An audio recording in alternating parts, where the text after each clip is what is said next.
사도행전 5장 1절부터 11절까지를 제가 읽겠습니다. 아나니아라 하는 사람이 그 안에 삽비라로 더불어 소유를 팔아 그 값에서 얼마를 감추매 그 아내도 알더라. 얼마를 가져다가 사도들의 발 앞에 두니 베드로가 가로되 아나니아야 어찌하여 사단이 내 마음에 가득하여 내가 성령을 속이고 땅값 얼마를 감추었느냐. 땅이 그대로 있을 때에는 내 땅이 아니며 판 후에도 내 임의로 할 수가 없더냐. 어찌하여 이 일을 내 마음에 두었느냐. 사람에게 거짓말한 것이 아니요 하나님께로다. 아나니아가 이 말을 듣고 엎드러져 혼이 떠나니 이 일을 듣는 사람이 다 크게 두려워하더라.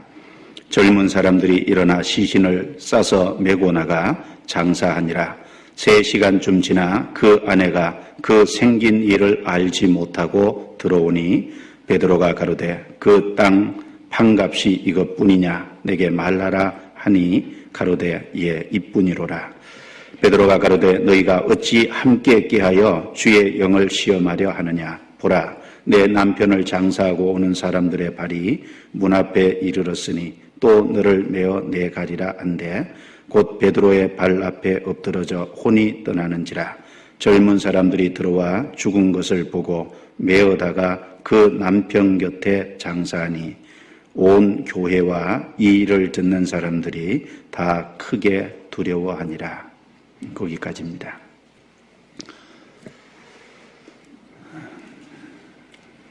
설 연휴를 맞아서 고향에 가신 분들이 상당히 많은 것 같습니다. 오늘은 사도행전 2장부터 6장까지 내용을 통해서 안팎의 시련 가운데서도 세워지는 교회, 안팎의 시련 중에서 세워지는 교회, 이런 제목으로 말씀드리겠습니다. 이 사도행전 2장에서 6장까지는 오순절 성령 강림 이후에 초기 예루살렘 교회의 태동과 성장에 대한 기록을 보여주고 있습니다. 그렇다고 초기 예루살렘 교회가 아무런 문제가 없었던 것은 아닙니다. 안팎의 여러 가지 시련 가운데서도 그런 것이 주어졌지만 그걸 극복해 가면서 교회가 든든히 또 세워져 갔습니다. 그래서 2장에서 3장까지는 교회의 태동과 성장, 또 4장부터 6장까지는 안팎으로 오는 시련, 그걸 극복하면서 세워져 가는 교회의 모습을 잘 보여주고 있습니다. 오늘은 2장에서 6장까지 중간중간 찾아서 이제 그런 내용과 관련된 것들을 조금 말씀드리도록 하겠습니다. 이 사도행전 2장을 먼저 찾겠습니다. 사도행전 2장 41절입니다.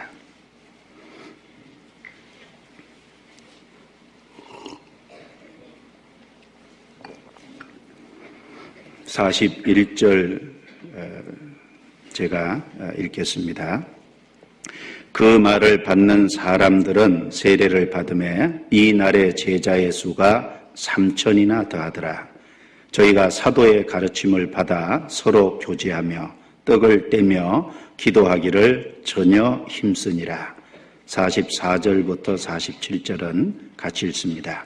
믿는 사람이 다 함께 있어 모든 물건을 서로 통용하고 또 재산과 소유를 팔아 각 사람의 필요를 따라 나눠주고 날마다 마음을 같이하여 성전에 모이기를 힘쓰고 집에서 떡을 떼며 기쁨과 순전한 마음으로 음식을 먹고 하나님을 찬미하며 또 온 백성에게 칭송을 받으니 주께서 구원받는 사람을 날마다 더하게 하시니라. 예수님이 죽으시고 부활 승천하신 이후에 10일 뒤에 오순절에 성령이 이 땅에 강림하셨습니다. 그러니까 성령이 강림한 이후 사도들은 성령의 충만함을 받았습니다. 그리고 그 사도들이 성령의 충만함을 받아서 담대하게 복음을 전함으로 41절의 말씀처럼 이날의 제자의 수가 3,000이나 더하더라. 3,000명이라고 하는 많은 사람들이 그것도 하루에 구원을 받는 큰 역사가 일어났습니다. 그 당시에 예루살렘 전체 인구가 한 3만 명 정도밖에 안 됐다고 그러거든요. 예루살렘 전체 인구 3만 명 중에 3,000명이 구원받았다는 건 약 10% 정도가 구원을 받았다는 건데 이것은 가히 엄청난 숫자라고 할 수 있습니다. 물론 이 오순절을 맞아서 전 세계에 흩어져 있던 그 각 나라에서 오순절을 맞아 예루살렘으로 온 사람도 있었을 거고 이스라엘 여러 지역에서 예루살렘으로 올라온 사람도 있었을 겁니다. 그렇더라도 3,000명이라는 숫자는 그 성령의 놀라운 역사가 아니면 하루에 구원받기가 어려운 숫자는 틀림없을 겁니다. 저희가 그 학예 수양회 할 때 학예 수양회 한 달 동안 침례받는 숫자가 약 5,000명 정도 됩니다. 물론 그 침례받는 5,000명이 수양회를 통해서 다 거듭난 사람은 아니겠죠. 그러나 그 중에 상당한 사람이 수양회를 통해서 구원을 받는 사람은 틀림이 없을 겁니다.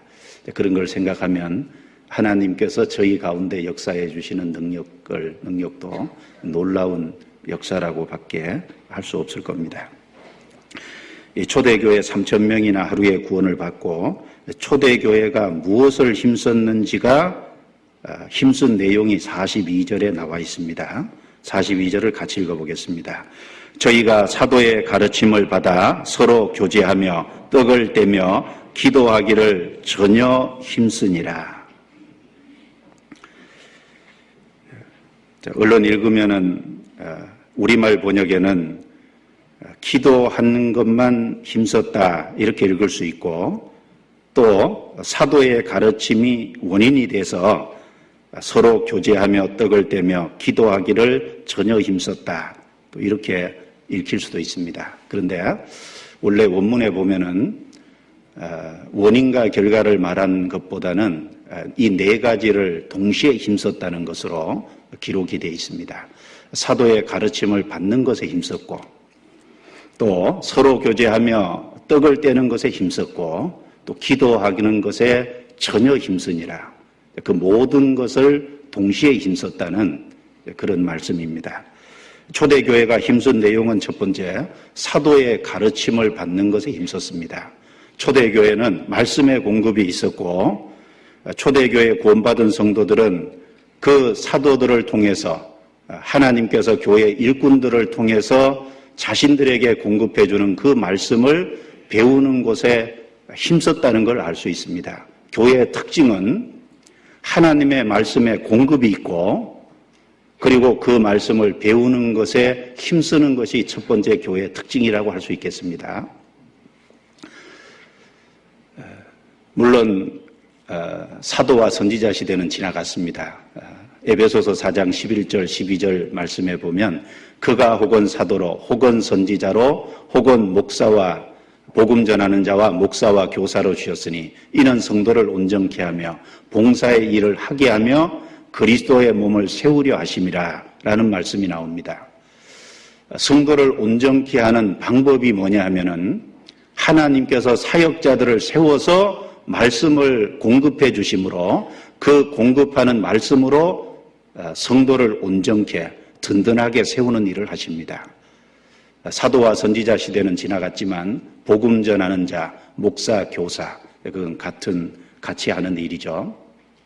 즉 교회 일꾼들을 통해서 하나님이 말씀을 공급해 주시고 그 말씀을 배우는 데 힘쓰는 가운데서 각 사람의 신앙이 든든히 세워지도록 하나님이 그렇게 정하신 겁니다.